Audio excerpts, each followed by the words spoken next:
આપણે રોજિંદા જીવનમાં કેટલીય વસ્તુઓ વાપરીએ છીએ પણ ભાગ્યે જ વિચારીએ છીએ કે તે આવી ક્યાંથી. આપણો સ્માર્ટફોન, આપણે જે કોફી પીએ છીએ, જે કપડાં પહેરીએ છીએ, જે ઘરની દિવાલો વચ્ચે આપણે સુરક્ષિત અનુભવીએ છીએ, આ બધી વસ્તુઓ પાછળ એક આખી દુનિયા છુપાયેલી છે.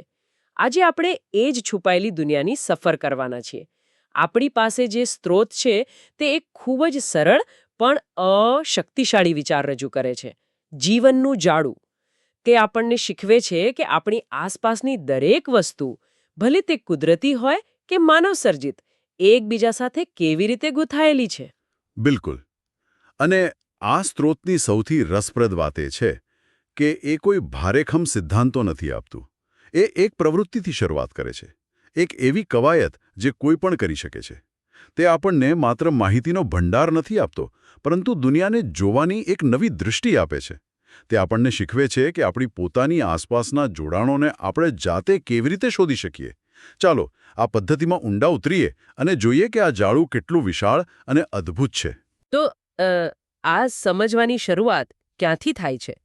સ્ત્રોત એક ખૂબ જ અંગત પ્રવૃત્તિથી શરૂઆત કરવાનું સૂચન કરે છે. કલ્પના કરો કે એક મોટા કાગળની વચ્ચોવચ તમે તમારું ચિત્ર દોરો છો અને પછી તમારી આસપાસ એ બધી વસ્તુઓ દોરો છો જે તમને જીવવા માટે જરૂરી છે, જેમ કે ઘર, પાણી, ખોરાક, હવા, કપડાં વગેરે. પછીનું પગલું છે તમારી જાતને તે દરેક વસ્તુ સાથે એક રેખાથી જોડવી. મને આ પ્રવૃત્તિ રસપ્રદ લાગી, પણ તે આપણને કેન્દ્રમાં મૂકે છે. શું આ થોડું અહંકારી નથી લાગતું કે બધું આપણી આસપાસ ફરે છે? તમારો મુદ્દો સારો છે અને પહેલી નજરે એવું લાગી શકે છે. પણ અહીં હેતુ અહંકારનો નથી, પણ સમજણનો છે. આપણે આપણી પોતાની નિર્ભરતાને સ્વીકારીને જ આ જાળાને સમજવાની શરૂઆત કરી શકીએ છીએ. જ્યાં સુધી આપણને ખ્યાલ ન આવે કે આપણે પોતે આ તંત્રના એક ભાગ છીએ, ત્યાં સુધી આપણે તેના મહત્વને નહીં સમજી શકીએ. જ્યારે આપણે કાગળ પર રેખાઓ દોરીએ છીએ, ત્યારે તે એક નકશો બની જાય છે. આપણા પોતાના અસ્તિત્વનો, આપણી જીવાદોરીનો નકશો. તે આપણને નમ્રતાપૂર્વક યાદ અપાવે છે કે આપણું અસ્તિત્વ સ્વતંત્ર નથી. સાચી વાત છે. એ દ્રષ્ટિએ જોતા આ એક ખૂબ જ શક્તિશાળી શરૂઆત છે. તો ચાલો સ્ત્રોતમાં આપેલું સૌથી પહેલું અને મૂળભૂત જોડાણ લઈએ, ઘર. મોટાભાગના લોકો માટે ઘર એટલે ઈંટ, સિમેન્ટ અને છતનું બનેલું એક માળખું, બસ. પણ સ્ત્રોત આપણને એ દિવાલોની આરપાર જોવાનું કહે છે. હા, અને અહીંથી જ આખું ગૂંચળું ઉકેલાવાનું શરૂ થાય છે. આપણે ઘર સાથે એક રેખા દોરી, બરાબર, પણ હવે પ્રશ્ન એ છે કે ઘર પોતે કોની સાથે જોડાયેલું છે? સ્ત્રોત ઘરને તેના મૂળભૂત ઘટકોમાં તોડે છે. પહેલું છે લાકડું. દરવાજા, બારીઓ, ફર્નિચર, આ બધું લાકડામાંથી બને છે. અને લાકડું સીધું વૃક્ષમાંથી આવે છે. એટલે કે આપણું ઘર સીધું જંગલ સાથે જોડાઈ ગયું. આ જોડાણ તો સ્પષ્ટ છે. બરાબર, પણ એનાથી પણ ઊંડું ઉતરીએ. એ લાકડું કદાચ તમારા ઘરની નજીકના કોઈ સ્થાનિક જંગલનું હોય અથવા હજારો કિલોમીટર દૂર એમેઝોનના જંગલોમાંથી પણ આવ્યું હોઈ શકે. તેની પાછળ એક આખી સપ્લાય ચેન છે. પરિવહનનું એક જાળું છે જેનો છેડો જંગલના કોઈ એક વૃક્ષ સાથે જોડાયેલો છે. હવે બીજો ઘટક લઈએ, ઈંટો. હા, ઈંટો. પણ ઈંટો તો માણસ ફેક્ટરીમાં બનાવે છે. તેને પ્રકૃતિ સાથે શું લેવા દેવા? મને લાગે છે કે આ જોડાણ થોડું નબળું છે કારણ કે તે કુદરતી નથી. સરસ પ્રશ્ન છે. અને આ જ સામાન્ય ગેરસમજ છે. ઈંટો ફેક્ટરીમાં બને છે, પણ શેમાંથી? માટી અને પાણીમાંથી. અને એ માટીની ગુણવત્તા કોના પર આધાર રાખે છે? એ નદી પર, જેની કાંઠેથી એ માટી લેવામાં આવી છે. હવે એક અદ્ભુત જોડાણ સમજાવું. વિચારો, જો હિમાલયમાં બેફામ વૃક્ષો કપાય તો શું થાય? જમીનનું ધોવાણ વધે, વરસાદનું પાણી માટીને ઘસડીને નદીમાં લઈ જાય. બિલકુલ. નદીમાં કાપનું પ્રમાણ ભયંકર રીતે વધી જાય. પાણી ગંદુ થાય. હવે એ જ નદી જ્યારે મેદાની પ્રદેશમાં પહોંચે છે ત્યારે તેની માટીનો ઉપયોગ ઈંટો બનાવવા માટે થાય છે. પણ હવે એ માટીમાં કાંપ અને અશુદ્ધિઓનું પ્રમાણ વધુ છે. આ ઓછી ગુણવત્તાવાળી માટીમાંથી બનેલી ઈંટો પ્રમાણમાં નબળી હોય છે. એટલે કે હિમાલયમાં થતું વનનાશનું પરિણામ હજારો કિલોમીટર દૂર ગુજરાતના કોઈ શહેરમાં બનેલા મકાનની મજબૂતી પર પડી શકે છે. આ છે અદ્રશ્ય જોડાણનું વાસ્તવિક અને ચોંકાવનારું ઉદાહરણ. એક મિનિટ. તમે એમ કહો છો કે મારા ઘરની દિવાલની મજબૂતી અને હિમાલયના જંગલના સ્વાસ્થ્ય વચ્ચે સીધો સંબંધ છે? મેં ખરેખર ક્યારેય આ રીતે વિચાર્યું નથી. આ તો ખરેખર જીવનનું જાળું છે, જે દેખાતું નથી પણ અસ્તિત્વ ધરાવે છે. આ જ તો આ સ્ત્રોતની સુંદરતા છે. તે આપણને દેખીતી રીતે અસંબંધિત લાગતી વસ્તુઓ વચ્ચેનો સંબંધ સ્પષ્ટ કરે છે. અને હજી તો આપણે માત્ર 2 ઘટકોની વાત કરી. ત્રીજો ઘટક છે માટી, જે ઈંટોમાં પણ છે અને આપણા ઘરના પાયામાં પણ. અને ચોથો અને સૌથી મહત્વપૂર્ણ ઘટક છે પાણી. બાંધકામમાં વપરાયેલું પાણી, ઈંટો બનાવવામાં વપરાયેલું પાણી. આ પાણી ક્યાંથી આવ્યું? નદી, તળાવ, કૂવો કે વરસાદ? આનો અર્થ એ થયો કે આપણું ઘર માત્ર ભૌતિક વસ્તુ નથી, પણ તે સમગ્ર જળચક્ર એટલે કે વોટર સાયકલ સાથે જોડાયેલું છે. એ જ ચોમાસું જેણે નદીઓને ભરી, એ જ પાણી આપણા ઘરને આકાર આપ્યો. તો ઘર તો માત્ર એક કડી છે. સ્ત્રોત કહે છે કે જ્યારે આપણે આપણી બધી જરૂરિયાતો ખોરાક, કપડાં, ઉર્જા માટે આ જ કવાયત કરીએ છીએ, ત્યારે આપણી સામે એક મોટું ગૂંચળાવાળું જાળું તૈયાર થાય છે. અંતે તમને શું જોવા મળ્યું? એક મોટું વેબ, ખરો ને? બરાબર. આ વિચાર જ રોમાંચક છે. બરાબર. અને આ માત્ર એક કાગળ પરનું ચિત્ર નથી. આ આપણી પારિસ્થિતિકીય પ્રણાલી એટલે કે ઇકોસિસ્ટમનો એક્સરે છે. દરેક રેખા એક સંબંધ દર્શાવે છે, એક જીવાદોરી છે. અને સૌથી મહત્વની વાત એ છે કે આ જાળું સ્થિર નથી, તે જીવંત અને ગતિશીલ છે. કોઈ એક તાર ખેંચાય કે તૂટે તો તેની કંપારી આખા જાળામાં ફેલાય છે. શહેરમાં પાણીનું પ્રદૂષણ ગામડાની ખેતીને અસર કરે છે. જંગલમાં લાગેલી આગ શહેરના હવામાનને અસર કરે છે. આ બધું એકબીજા સાથે જોડાયેલું છે.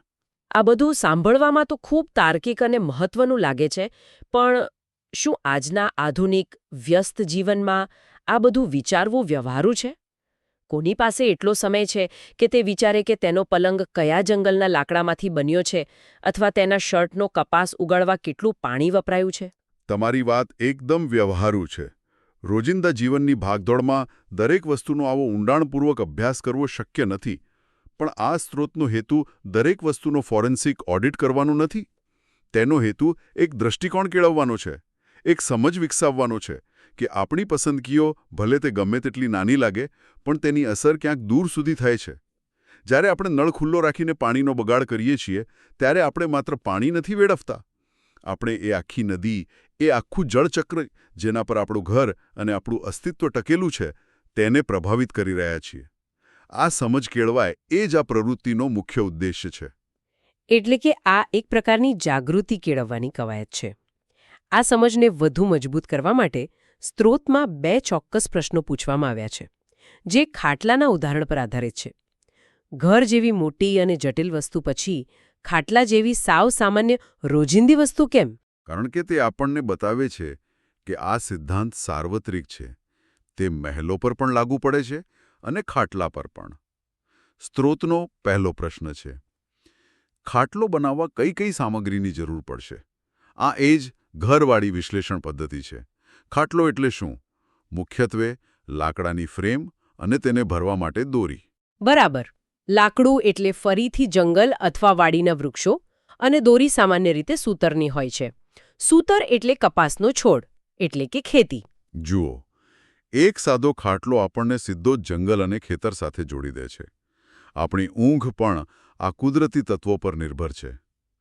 ક્યારેક દોરી નાળિયેરના રેસાની એટલે કે કાથીની પણ હોય છે, તો જોડાણ નાળિયેરના વૃક્ષો સાથે થયું. દરેક વસ્તુ આપણને પ્રકૃતિના કોઈકને કોઈક સ્વરૂપ પાસે પાછા લઈ જાય છે. મને યાદ છે, મારા દાદા કહેતા હતા કે ખાટલો એ ગરીબનો ડોક્ટર છે, કારણ કે તે કપાસ અને લાકડા જેવી કુદરતી વસ્તુઓમાંથી બનેલો હોય છે, જે શરીર માટે સારી હોય છે અને હવા ઉજાસ પણ રહે છે.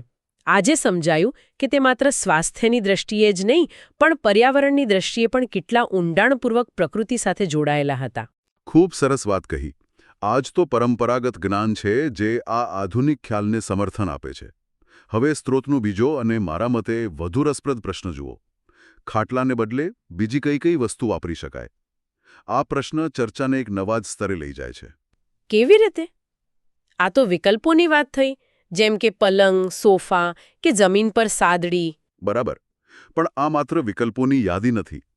આ આપણને નિર્ભરતાથી આગળ પસંદગી અને અસર તરફ લઈ જાય છે.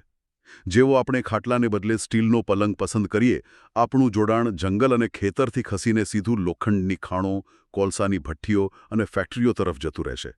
આપણી પર્યાવરણીય પગદંડી, જેને એન્વાયરમેન્ટલ ફૂટપ્રિન્ટ કહીએ, એ આખી બદલાઈ જાય છે. જો આપણે ફોમવાળો સોફા કમ બેડ પસંદ કરીએ તો તેના જોડાણો પ્લાસ્ટિક અને સિન્થેટિક રેસા દ્વારા ક્રૂડ ઓઇલના કૂવાઓ સુધી પહોંચે છે. અને જો આપણે સાદડી પસંદ કરીએ તો આપણું જોડાણ ઘાસના મેદાનો કે તાડના વૃક્ષો સાથે થાય છે. આ તો અદ્ભુત છે.